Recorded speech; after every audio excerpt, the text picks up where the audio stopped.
Your forecast with Storm Tracker Live. We've had a mainly clear day, and with that, Storm Tracker Live not picking up anything in the way of precipitation just yet. That changes for tomorrow, though, but it's because of those clear skies. Temperatures were able to be a little bit warmer today, so tonight will be a little bit more mild. We'll have the full forecast coming up, but first, WDHN News starts now. First in local news, this is WDHN News at 6. Good evening, I'm Kevin Presley. Thank you for joining us. People are reacting to reports of what happened a few weeks ago at the Dothan Civic Center, a physical altercation between blogger Ricky Stokes and Commissioner Albert Kirkland.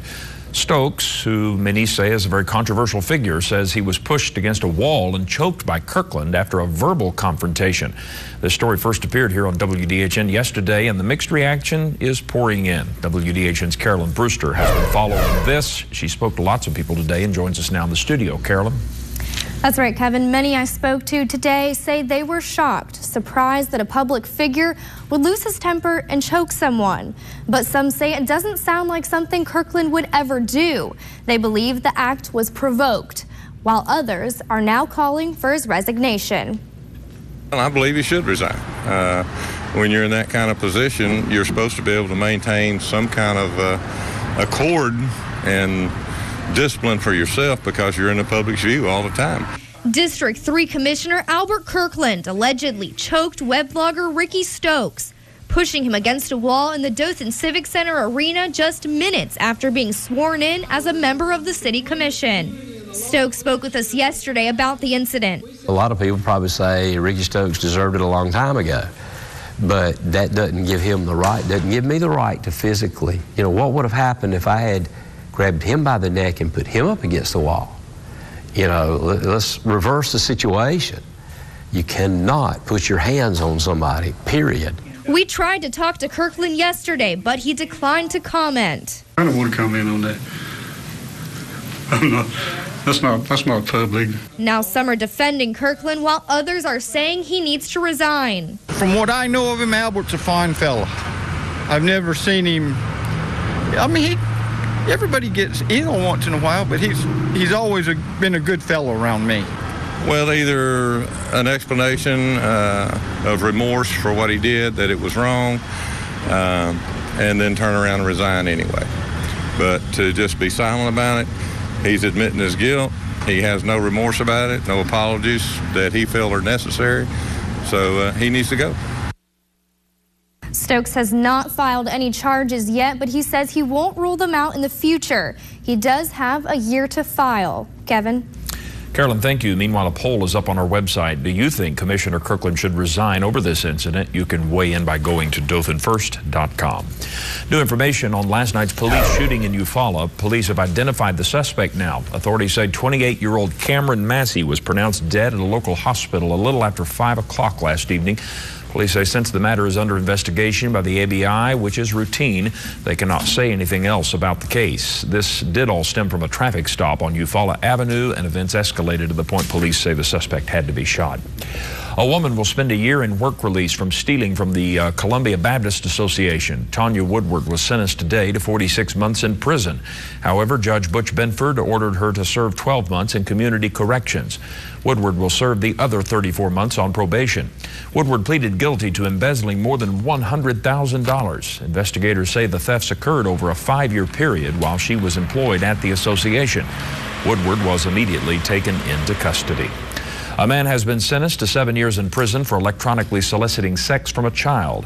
53-year-old Russell Bollinger was arrested 2 years ago. Court records show he attempted to meet a girl for the purpose of having sex. The records show he did so through the use of a text message to the victim. Bollinger is from Troy, but listed a downtown Dothan motel as his address when arrested 2 years ago.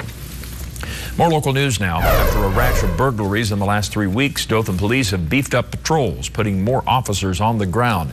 That's including in its bike unit. WDHN's Jamise Price caught up with bike officers today and joins us here now with more. Jamise, what are the officers looking for? Kevin, they're looking for anything that's out of place, suspicious cars and people. Now, these officers may not have all the bells and whistles as a patrol car, but the bike unit is proving to be another tool to help fight crime. So let's take a look at them cars over there, see if you see any doors cracked open on them, anything on the ground. It's just another day at the office for these two officers. Corporal Dennis Salas and Jeff Arnold spend their days hitting the streets. They got a screen door on the side of the back of the house. They're patrolling some of the neighborhoods that were targeted by thieves over the last few weeks. Take a look at these other vehicles. 24-9. Arnold has been with the bike unit for the last 3 years. He says the bike actually gives him an edge when it comes to fighting crime. A little smaller thing that we're on here, so we're able to, we can go through backyards, around corners, trees, or whatever, maybe in the way, and it's a little more sneaky or so. We may catch something going in between houses or behind a parked trailer in the yard or something, and who knows what we're going to roll up on. And they didn't roll up on anything when I was along, but they have been first on the scene to several calls. They're always coming upon something, whether it's a suspicious person, out on the corner or in the roadway. So, there's quite a few, cases, being made because of, the utilization of these bicycles. So they're a real effective tool for us to use in the community.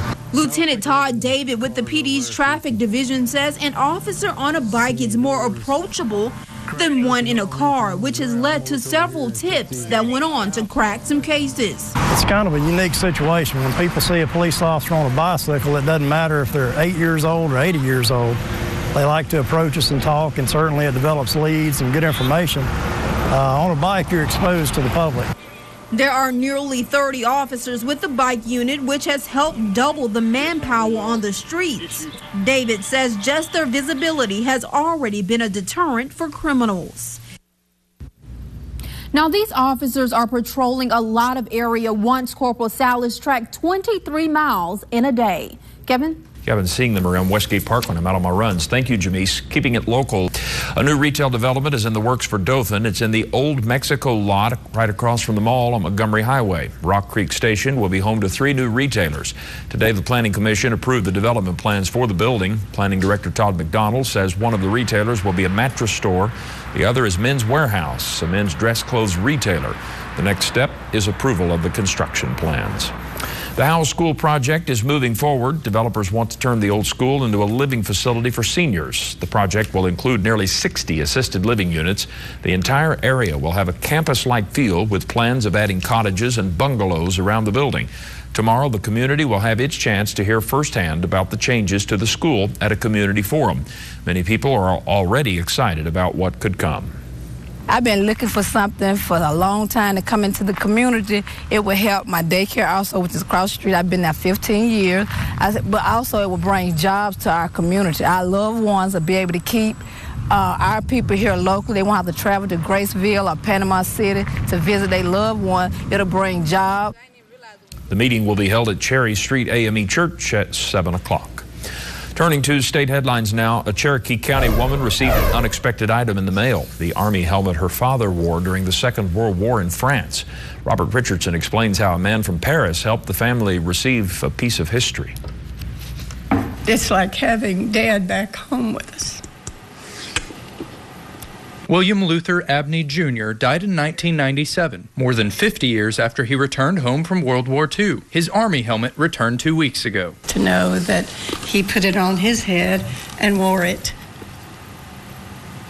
it's like being there with him. A dentist from Paris recently acquired the helmet from his uncle and noticed it had military identification. He found our father's name inside the helmet here, William L. Abney, and his Army ID number, and he went online and tracked it down. Chris Dendy was surprised to learn France has a public database listing many of the American soldiers who served there during the war. It listed her father's hometown, and from there he found cemetery records listing Abney's daughters. He found an address in Lafayette, Georgia, and mailed a letter, but that address hasn't been used for 20 years. One of the people at the post office knows my sister and recognized the name, and even though it was in the dead letter file, she forwarded it to my sister, and it's just been a wonderful thing. The family got in touch with the Frenchman, and he quickly shipped the helmet. He declined to accept payment for postage, saying the French are indebted to men like Chris's father. Chris would like to donate these items to the World War II Museum in New Orleans, but hopes to find some more information first. The great mystery remains. Where has the helmet been, and why did my dad make it home without his helmet?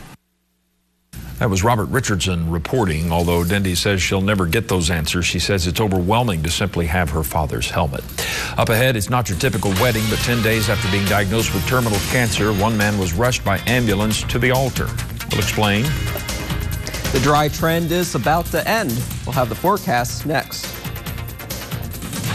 First in local news, you're watching WDHN News at 6 with Kevin Presley, meteorologist Scott Roberts, and sports with Josh Roltenberg.